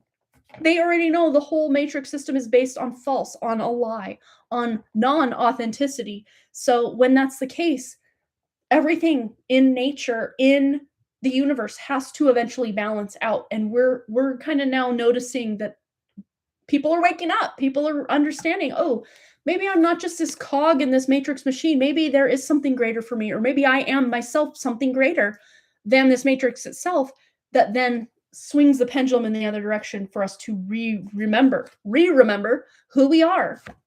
Yeah, stepping away from the crowd. And sometimes, with that other card that you had, get to like the Five of Swords, sometimes we do feel, especially if after some sort of spiritual awakening, or maybe we, take it as an example, everyone I work with likes to go out for drinks after work, but I don't drink alcohol, or, whatever example, you already feel othered because they're all doing something, or, on board with politics or religion, or, insert whatever it is here that you don't align with, but you like them as people and you'd like to get to know them and be included in what they're doing, but something fundamental to the group that they have just doesn't align with you. So a lot of times you might feel lonely, left out, lost. But this is letting you know that sometimes you have to step away from what's not you to, again, find that Three of Cups that we had in the deck for you earlier, to actually find your tribe. And usually when people find their tribe, it's not like 600 people that are your tribe. It's usually 1, 2, 3, 4, probably usually less than 10, unless it's some online community somewhere where you feel really included and loved and involved. But a lot of times when it's a personal, I do know people from high school that still are like besties today. It's like I think there's at least probably 20 of those people that all still hang out. And of course, people live all over, but they make a point to, okay, every year we're going to try to see what time works best for everybody. And we're all going to meet up in this place or this place or this place so that we can keep those connections going. And I really think that's cool. So even if there's so many of them, usually probably I would say only half of them can go because, work and kids and life and money and scheduling and whatever the case may be. But this really is letting you know that it's okay to close cycles from trying to fit into the mold of what just doesn't serve you anymore. Even if it once served you and served you good and served you greatly, doesn't mean it has to be there in your life into infinity. Like, one personal example, I'm just gonna use YouTube as an example. When I first had my awakening, there was a guy, he still does YouTube videos, and sometimes I'll just, like, get a wild hair and, like, look him up and, like, watch a video, and a lot of it does align still, but I don't need it. To me, almost feels more like spiritual training wheels than, like, me really deepening my, you know, internal knowledge of my spiritual journey. His name's Infinite Waters, Ralph Smart. He's really awesome. Like, he's cool. He's fun. Um, he's always talking about the cat down the road. He's really cool. And I was subscribed to him for probably let's see, since 2000. So from about 2016 to probably about 2019, 2020. And then he was really getting it. Yeah, it was definitely during COVID. He was really getting into, and I get in my soapbox. Yeah, he's awesome. I just don't feel the need to watch every single thing he puts out. And maybe from time to time I'll go check it out. And then other times I'll go months and months and months without checking anything out. But then again, I'll go back and I'm like, oh my God, the video I clicked on aligns so much with what I'm currently going through. It's insane. It's cool. Yeah, that's just a personal example. Just because it once worked for you and was kind of your, like, spiritual lifeline into, like, oh my gosh, I'm a spiritual being having this human experience. And every time he puts a video out, I'm like first in the comments, not literally, but, like, energetically speaking. Um, and now I'm like, that's awesome. Like, you're still doing your thing. And I love that. And he's helping so many people, like, understand that they're spiritual beings too. But I can do that for myself now, is what I'm trying to say. And again, it doesn't mean that I don't ever watch his stuff. I do from time to time.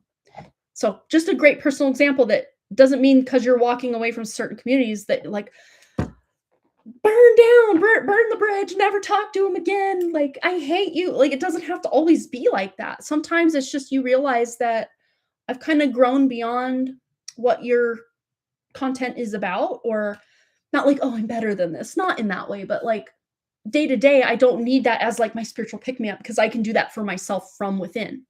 And it's not to say that the people that are here watching that still watch him can't do that for themselves. That's not what I'm saying. But just for me personally, like that's the example I'm bringing. And then on the back of the deck, it's like we have listen to the music. So maybe there's some specific music that really, like everything's in a line here, like getting all your ducks in a row, as we say here in the West, like getting organized, getting aligned, but not organized to the matrix, but getting organized and lined up and aligned with what really brings you joy. Meg of Arcadia. I think I've heard of her, but I don't know that I could point out what she looks like, sounds like, what she produces, any of that. But that's cool. Yeah, I know I've heard the name before. Yeah, and again, it doesn't mean we don't align with them at all. It's just I don't need the training wheels of everything they're talking about anymore, I guess. I don't know. It's hard to put into words.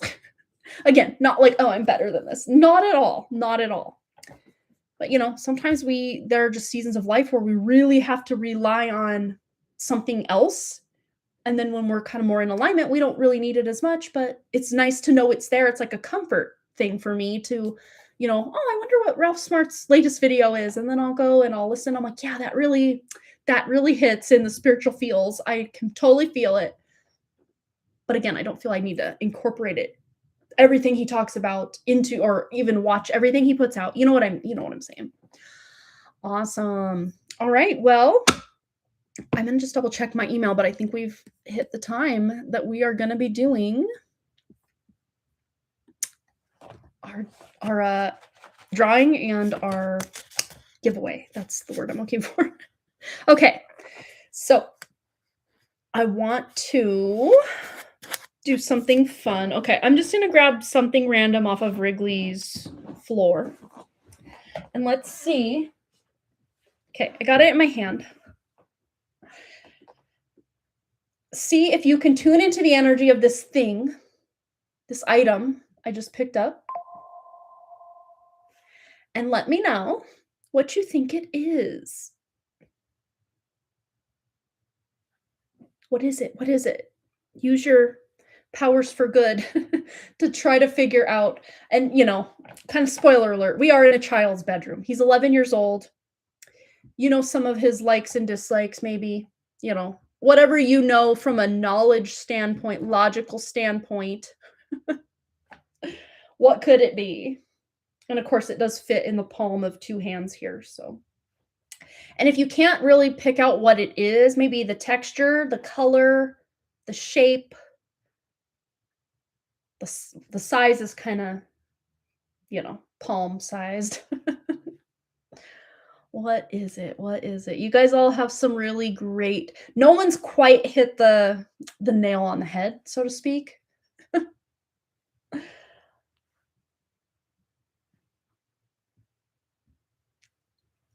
But if we don't have, oh, golf ball's a great guess, yes. If we don't have a winner or someone getting closer, Marlene is probably the closest so far. Oh, and, Versha also said it right before Marlene, as in figurine. Kinda, yeah. Ooh, Versha. I think I'm gonna have to give it to Versha, because figurine, she said rubber ball. It is a rubber figurine-ish thing. So, I'll spoil it. It is a teddy bear rubber ducky. And it squeaks. So, Versha, you are the winner today. Very great, intuition there. I love it. So, yes, good job, you guys. Oh, you had a duck in your mind. You should have said duck. I mean, spoiler alert, he does have duck bedding, which you can kind of see the corner of here. Here. I'll show you guys. He's very much in the duck realm. He loves ducks. You can kind of see it. Kind of not. There you go. Yep, it is a rubber duck, and it does have a little bit of yellow. But I'm gonna have to give it to Versha. She got it first, so yeah, it was the first thing. Yeah, you're like, Amanda, you can't be that obvious that it's a rubber ducky, because he loves rubber ducks. It is, but technically it's a teddy bear duck. If someone would have guessed teddy bear, I probably would have given it to them, because literally, it's a teddy bear duck. All right, and Amanda F has donated, so we're gonna get into her stuff after we do our giveaway and drawing. Yes. Okay. So, fun times. So, Versha, go ahead and think of a question. And then while Versha is thinking of that question, if you would like to be included in our little perpetual drawing here, go ahead and put a, we'll said 666 because we got 6 people here. Put a 444.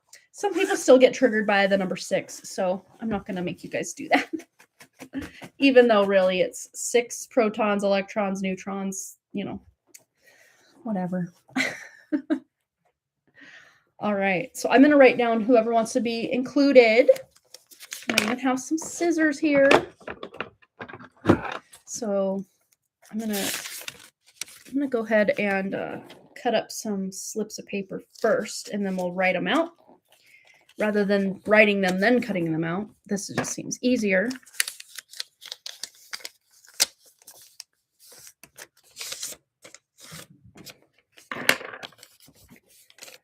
Okay.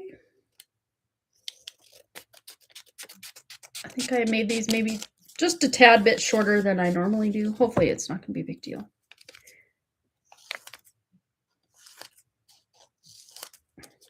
They're short and fat little papers. It's okay. It'll work. Okay. So I have enough here. So we can write some names on here. We have Kashfi. We have Marlene. I'm just going to write Marlene. Because I know, I know who that is. You know who that is. Michelle Lynn. Michelle Lynn. We have Amanda F. We have Versha. And we have... Oh, you were behind on the chat. Well, what did you guess? Or not guess, but intuit. Something orange, a small little action figure or fighter. Oh, cool. I mean, bears do fight. But you were in the wavelength. Let's put it that way. That's okay. Very fun. Okay, Brianna. Okay. And these were short little papers, so they were hard to write on. So we have Brianna going in. Oh gosh, maybe I did make them too short. Hopefully not. They're still easy enough to grab onto, though. Hopefully. Okay, we have Versha. I just like to show you guys me putting you in the pouch so you know you've been entered into the drawing. Amanda F. We have Michelle Lynn. Marlene and Kashfi. Boom and boom and boom. Okay. Jump it all up. Here we go. So we have Versha's question, and then whoever wins our drawing will do your general right after. We have Michelle Lynn. It's the one we just submitted. So Michelle Lynn, don't go anywhere. We'll do a quick little general for you right after Versha's reading here. So Versha has her question posted. Start our timer. Get us going. Whatever pure source energy would like to bring clarity to me right now. Okay, I can talk, I swear. All right, let's go to these. We haven't used these yet. So let's go. Let's go. All right, clarity for Versha. What does she need to know right now? Ooh, withdrawal, quit, awakening, and rejection. This is you withdrawing your energy from the things that drain your energy or the things that feel addictive or like they're just not serving you. And we have the number 60 here. 6 is about that moderate energy, moderation, nurturing. But to me, this is like you're pulling your energy back from someone, something, a situation. Very much this is in alignment with all the food and dietary shifts that have been going on for you, so that you can nurture and nourish yourself better. Anything else Versha needs to know? Ooh, collaboration, backup, unity, and enhancement. We have the 45 here, which is adding up to a 9. So very much in alignment. What I'm seeing in my mind's eye is like the community, certain community, especially the women community members that you used to collaborate with or get together with or talk with or whatever. They're just, again, you're feeling like withdrawing from them because they don't feel. And this is very much what we were texting about. So it's very much in alignment.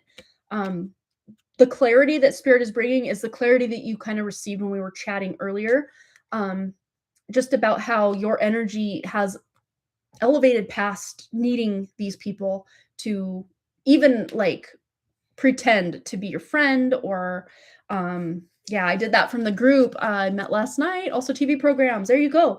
Just anything that you're just feeling the call to pull away from. And of course, if it's something healthy and good that you're wanting to pull away from, maybe ask, well, why am I feeling resistance to this thing that I know is good for you? But that's really not quite the energy we're even tuning into anyway. Because I know when you feel something's good, you usually will lean into it. Energetically speaking, that's the energy coming through. It's not that it's going to repel you. Like someone like S, knowing that really getting on a spiritual journey is good for him, he's going to lean way back. Instead, you're leaning forward like, ooh, what else? What else? That's awesome. Yeah. How about collaborating on science fair with Kashfi? Also volunteering in the math club that is starting at K's school. Yeah, let's just see anything about help or collaboration, attention, effort you're putting into stuff with Kashfi as well. We have the Devil and the Ace of Pentacles. Okay, so this is about choosing where you're spending your time and wanting to collaborate, being very intentional about it, because there may even be that you're like, oh, I'm here to help. Just let me know what you need help with. And then the teacher's saying, oh, I would really love if you could help with this thing. And if it somehow doesn't align with you or you get a bad feeling about it or whatever the case may be, that's going to be your cue to say, oh, I would love to help with that, but I actually feel a little bit overextended, or, oh, no, thank you. I think I'm good doing this other thing. So this is about you being able to make those decisions from a place of feeling in your power rather than, oh, well, I better do that so they think that I'm a good person, or, they don't, think Kashfi is whatever, because I can't do that, or I don't want to do that. Because you being in alignment with what you know and aligning, if you really get joy from volunteering in the math club or really get joy helping her with the science fair stuff, then absolutely lean in, because these are great opportunities for not only you to be part of the school and the community in that way, but also bonding between you and her as you're working on these projects and stuff together, or spending more time together, at the math club. But it's going to be important to do what feels good to you and in alignment for you, and not you overextending yourself, which we were kind of talking about earlier. So that tracks. Yeah, they're doing a dangling carrot in front of the horse job in case of the club. They are wrong dates for the competition. Oh, gotcha. So yeah, if you're feeling just kind of something in your gut is just a little uneasy, of course, trust that intuition, whatever that looks like, whether it's math club or, some other thing that you haven't even heard of yet, but they're asking if you'd volunteer for that. If it doesn't feel aligned, you don't have to say yes. All right. So I hope that resonated for you, my dear. Yeah, basically good clarity on things you were already kind of talking about. All right, we already did pull our winner today, Linda, but I can still enter you. I will still honor those 444s through the rest of the live stream, which is coming to a close, at least for now, after Amanda's reading, Amanda F. So Linda, and I'll show you your name folded up. Unzip it, put it in the pouch. So it'll be there for a future time. So, all right, Michelle, let's get into what Michelle needs to know. I'm kind of thinking these cards are fun. Let's do it. Just anything Michelle Lynn needs to know in alignment with her true spirit right now. Please, Spirit, what does Michelle Lynn need to know? Ooh, we have indulgence, interactions, joy, and friendliness. This very much is giving 3 of Cups energy, and funny, they're all holding like a champagne cup to equal 3 cups. But this really is about like spa day, nurturing, hanging out with the people that bring you joy or comfort, even if they're family, even if they're friends that feel like family, whatever. It doesn't have to be a label of, well, I just met you, so we can't hang out or whatever. Whatever's feeling good. But this looks to me like if you're not doing this with a group of people, there may be a group of people, a small group, not like huge group, but a small group may be inspiring you to indulge or be in joy or just be friendly. Or a small group might be kind of inspiring you to do some self-care ritual routine, or maybe you're going in somewhere to have like a facial or a massage or something like that. It's very much giving spa treatment, spa day. Anything else Michelle needs to know at this time? All right, we have justice, equality, neutrality, and logic. So something that felt unfair, especially if you've been kind of looking for this group to hang out with, or just feeling like you're involved somewhere with someone, those scales will be balanced. You will be able to find this. And this may not, again, Michelle, be something that happens just overnight. Wow, there are all these new friends on my doorstep, or new relationship, or new exciting things that I'm doing. But as you kind of set those intentions and spend that time and pay that attention into those intentions, you will start to bring the timeline where those things are happening closer to you. All right, let's get one more. Let's go to the answer is simple. Anything else Michelle needs to know right now in alignment with her true spirit? This one jumped. It wants to come out. And we have here, put others first. And of course, you guys know me. I am all about being a self-care centered queen up in here. But there is time and place where we need to put others kind of in front of us, and then we can take care of ourselves later. I was basically saying this exact opposite message in our kind of collective communication. We didn't even have a collective reading today, but just our collective hangout about sometimes we have to put our oxygen mask on first before we can do this. So it's kind of coming full circle here to the advice for you is, in the ways that you do need to put yourself first, like, take care of yourself before you can give to the greater group or, whatever. It's about giving to yourself so much that you have that overflow to then share with others, if that makes sense. And there may be times in our lives where we are, again, a mother with young children. We almost, if we're going to be a good mom, have no choice but to put those children not even just slightly above ourselves, but like way above ourselves, because they need diapers changed. They need fresh food. They need care. They need love. They need burped. They need, swaddled. They need all these things almost constantly. But then when the time slows down and you can take care of yourself, that's when you can put yourself first. Again, it's like almost like a season of life. So this is like a season of life that you're moving out of, where you felt you maybe had to put others first. Or if you've been really putting yourself first, now maybe you're shifting into a time where you're now putting some other people, or the priorities of creating community or creating a friend group, or just wanting to belong somewhere, where you're now putting your energy into other people more so than you've been pouring it into you, if that makes sense. So wherever you've been, you're kind of going the other way for a while to create that sense of balance, is really what's coming through here. All right, Michelle. Hope that resonated for you, my dear. And Solar Siren, we already pulled our winner today, which we just did her reading, but I'm still going to enter you into our pouch. And I'll just write Jessica because I know who it is. You're so welcome, Michelle, anytime. Okay. Boom. Okay, let's get into Amanda's question. I do believe she donated for a full read. Question in the donation. Perfect. I will go check that out. Okay, for Amanda. So she says, good afternoon. Good afternoon to you. Question is there anything I need to know or do to help my brother for his highest good? Thank you, Amanda, and have a blessed day. Thank you, and you as well. Blessings abound. Okay, full reading. So let's get into this for Amanda in ways that she can, anything she needs to do or know to help her brother for his highest good. In alignment with Amanda's true spirit, is there anything she can do to help her brother for his highest good? Well, I'm already hearing you being, just him knowing, and even if you just say, hey, I'm always here for you. If you need anything, let me know. Of course, within reason. If he's like, yeah, give me $1 million, come wipe my butt. Like, obviously there are limits and boundaries that need to be taking place here.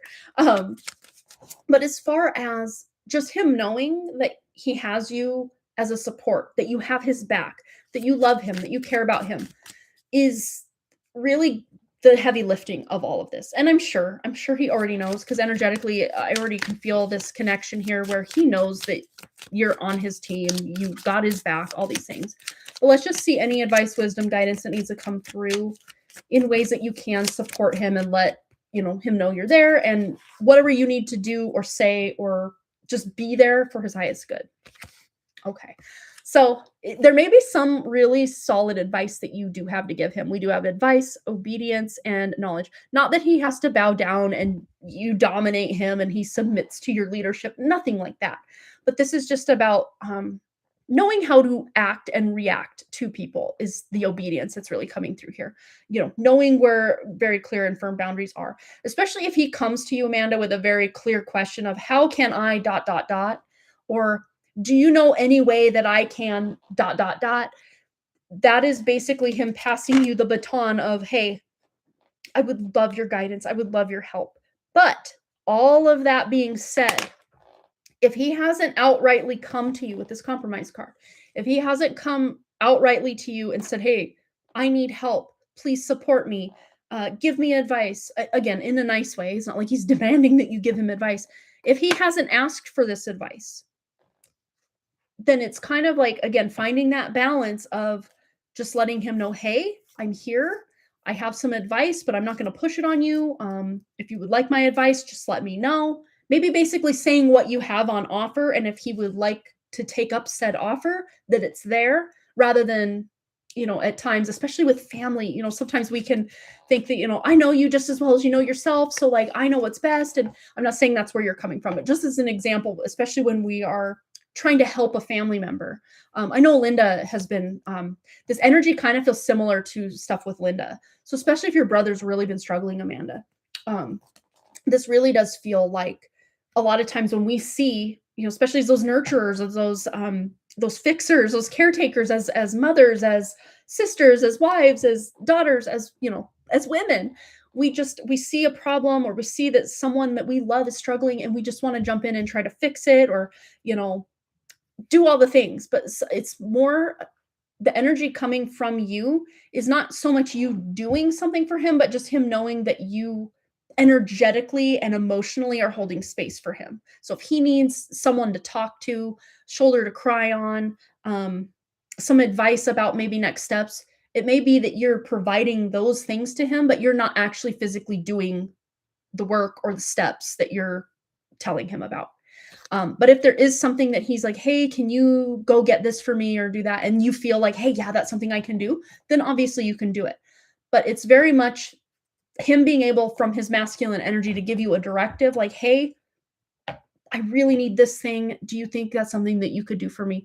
And then you being able to say yes or no, again, with clear boundaries or borders around what's good, what you should do, what you shouldn't do, and all of that. But there's some sort of agreement or, again, compromise that you're coming to that's going to feel good for both of you with that 33 there. All right, let's get some additional guidance. Let's go to the tarot. Anything else Amanda needs to know to help her brother in his highest good? Wow. Yeah, you literally just being that support. You have 2 mentor cards here. Especially if these are struggles wait, that's not the right card. This card. So this is kind of the mentor. Nope, still didn't get it. There it is. There it is. Good combination. This in the tarot is like the mentor-mentee card. You know, it's about the apprentice and the master working together to come to, a solution or to create a masterpiece of some sort. That with the Page of Swords here, there may be just him just bouncing ideas off of you or talking to you or venting to you about something that's going on. It's almost like you just being present and being this loving, divine, feminine, creative life force energy, basically acting as like, I'm ready to activate, will activate his own idea of, oh, this is what I could do. So it's not even, Amanda, that there is any one specific thing you should do or could do for him. It's more you just being there, energetically and emotionally speaking, him knowing you're there, bouncing ideas, and then him getting that inspiration just because you're there. It's almost like just you being there, not even you saying or doing anything specific, but just you being there is almost like closing the loop as far as like allowing the energy or the electricity to run through it. Because what I'm seeing in my mind's eye is in 4th grade, we joined classes with the other class across the hall from us, and we were going to do this electricity where it would run through all of us. But if even one person in the group stopped holding hands, the circuit would break and the energy couldn't flow. So what this is really showing me, Amanda, is just you being present in his life and letting him know, hey, I'm here for you. Really. And I know we want actual homework. We want to be able to see results and, have concrete things we can point to help him out. But at the same time, just you being you, loving him the way you love him, and, being present for him in whatever way works for you is enough. And that's all you really have to do. If at any point you're with him and an idea comes to you, of course, share that with him. If he's asking for advice, of course, if you feel some advice coming up, share that with him. But this is about kind of following his lead as far as how much does he want or need from you versus how much you want or need to give to him from, advice or just emotional support or whatever that looks like. But it doesn't come at a detriment to you. It's not like you have to pour everything from your cup into him. It feels very much like you're already just giving to him from your overflow. So you're already coming at this from a pretty healthy place, Amanda. So what I'm hearing is just keep doing what you're doing, because he feels the love. He knows you're there. He feels that support. And even if it's been a minute since you've said it, just saying, hey, just reaching out to let you know I'm here for you. If you want to talk about this or, get together, have lunch, or, whatever the case may be. Intuitively, Amanda, you already kind of know how to support him without feeling like you have to, quote unquote, fix it for him, if that makes sense. So I hope that helped. I hope that brought a little bit of clarity, even though we didn't have a very clear path on how to move forward, because it's really what this is giving is it has to come from him as far as actions and making real change in his life and all of these things. It's going to have to come from him. But that doesn't mean you can't plant seeds and let him know that you're there for him and all the amazing things that you show up as just being yourself for him, that you already feel like, well, I'm not really doing much, but like you're doing everything just by being present in his life in any way that you are. is much more beneficial than if you weren't in his life at all, if that makes sense. So already know you've already done more than enough, but if you feel like doing something, step one, just let him know you're there for him. And if he needs any advice or wisdom or, help with something, to let you know. And he can then, again, you're passing that baton, and he can then pick up that baton and say, now that I think of it, could you help me do this thing? Or do you have any advice about this? And then that's kind of your invitation to come in and not fix it for him, but at least give him guidance or a direction to go in so that he can fix it for himself. Because especially men, they don't want, whether it's their mom, when they're children, it's different. But when they're a grown man, when it's their sister, their mother, their wife, random coworker, they love to be able to talk with us, right? But they don't want us to then come in and swoop in and be the Prince Charming or the knight in shining armor to save the day for them. Because even if we can and will and sometimes do that for them, they almost feel disempowered in their own masculinity because some woman had to come in and save the day. And I do see this quite often with my father-in-law and mother-in-law. He's 86. Yeah, he just turned 86 on the last day of 2025, and she's in her early 70s. So there's a big age gap. So he's really, he's slowed way down as far as things go.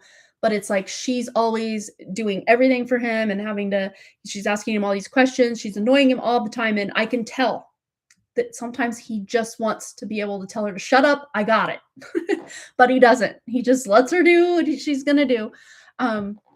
So even, elderly man, middle-aged man, younger man, child, usually more teenage boys are kind of more exerting, like, I got it, mom. Get away. Get off my back. I got it.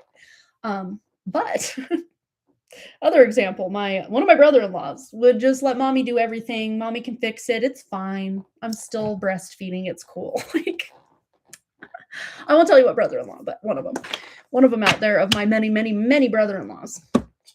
But anywho, that's a story for another day that we probably will never talk about on the live stream. Jessa knows, but that's all right. Anyway, yes. If they're a healthy masculine person, they don't want their mommy when they're in their 40s to come fix it for them. They just don't. It just doesn't sit right with them. Or their sister or their whatever. Yeah. Confirmation was needed and received. Thank you, man. Oh, thank you. I'm so glad. Yeah, I sometimes when the answer is kind of more, hey, you're already doing the thing, I almost feel like, well, did I even help you? But you're already doing a lot of the thing, and if he directs you to do more or, specifically what to do, go in that direction. If you feel like it's within your boundaries and, you have the capacity to do it, then of course do it. If not, don't do it. You get it. All right, let's double check our donation list. I think we're up to date. Oh, we got a banned email, tour updates. A new slot has opened up for their big trip down to Orlando. We're not doing it. I mean, just the way that the world is right now, I couldn't even imagine, and this is for next school year, I think.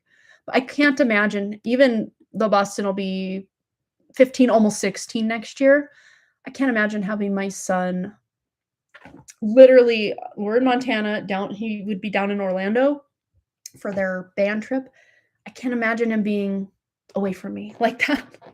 Not like in a controlling mommy's got her hooks in kind of way, but in a spiritual and psychic and physical protection safety kind of way. I just don't feel it's good yet. When he's 18 and wants to do what he wants to do, he can do what he wants to do. But I don't know. I just don't feel like that's and I don't really want to go either. So I could chaperone and go, but I think they have all the chaperones they need. So don't even need to worry about that anyway. All right, you guys. Well, I think that's going to be it for me. Yeah. We are all caught up on our donations. Thank you, everybody, for your donations. Thanks for hanging out with us. Thanks for vibing and chilling and talking and discussing. We had fun today. At least I did. Hopefully you guys did too. But yeah, I'm going to go. We will be back here Friday. I hear Ruth. She's ready to do something. Boston's here, but he's in my bed, so he's probably not going to be able to let her out. So I'm going to have to go let her out But let me just check what's on our agenda for Friday. I wanted to say we had an idea of, oh, I think we're due for a donation only. Yeah. So we'll do our donation only on Friday. And then I think coming back Wednesday of next week, we'll do our pick a card. We'll do a pick a card, which I'd kind of discussed potentially doing today. But then I'm like, ooh, no, let's do the reading giveaway and drawing because we haven't done that in a minute. So yes, Friday, we'll do our donation only live stream. So if you have questions, we'll just jump right into those. And then next Wednesday, which the date would be the 21st. Yes, 21st. We will do a pick a card. And I think we'll just see, whatever's going on in the world, like what's our best path forward. Pile A, pile B, pile 1, pile 2, whatever we're going to label them. And we'll pull cards obviously during that live stream. So awesome. Let's do it. So that's about a week away from today that we'll do the pick a card. So fun, something fun and exciting to look forward to. It's been a minute since I've done a pick a card. But for those of you who are still here, let's just pull a card just to see, just a quick little collective for those that are watching now on the replay. Ooh, it's not an emergency. We have the number 16, which is like the tower card number. But there's something that maybe you're worried about. Maybe it's the state of the world or current events or financial stuff or something with a loved one that's, friction, whatever the case may be for you specifically. Whatever is intuitively rising to the surface as the thing that maybe you're worried about or that might feel like an emergency right now. Just know that actually it's not. It's not an emergency, and you will find a way to shape the reality you're looking for. Okay? So don't worry. Be happy. Again, it's not in a spiritually bypassing kind of way, but in a, this feels heavy right now, but I can shift this to something that's actually going to benefit me. Even if something, not ideal to what I would choose happens, I'm going to find a way to create a reality that actually serves me out of whatever it is that's going on. It's not an emergency. All right, you guys. Thanks again so much for all those likes, comments, shares, subscribes, donations, and all the things. And I really, truly do hope to see each and every one of you right back here at Harmony Portal Tarot Live. Again, Friday, 11 a.m. Mountain Time. Be there. We will do a donation-only live stream. Of course, I'm just going to yab, yab, yab, gab, gab, gab, jab, jab, jab. Not this jab, but jab, jabber, yabber, yammer. Whatever those words are. We're going to talk, I'm sure. I can do that a lot. So that's what we're going to do. All right, you guys. I love you. Bye.